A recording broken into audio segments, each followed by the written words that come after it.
Hi guys, welcome to the channel. In today's video, I am going to show you how you can change payment method on Amazon. So the first step you simply need to do is to open amazon.com and log in into your account first.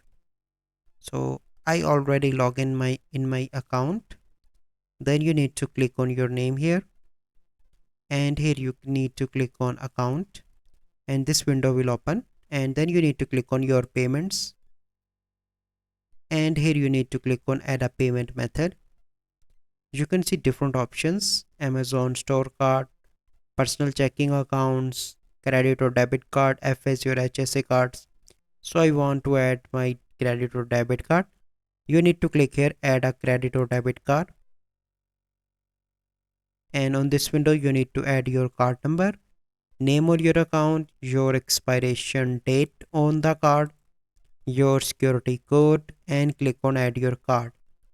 And once you done that, your card will be added. So this is the process how you can change payment method on Amazon. So I hope you find this video helpful.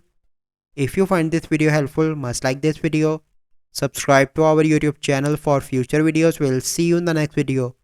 Thank you. Have a good day.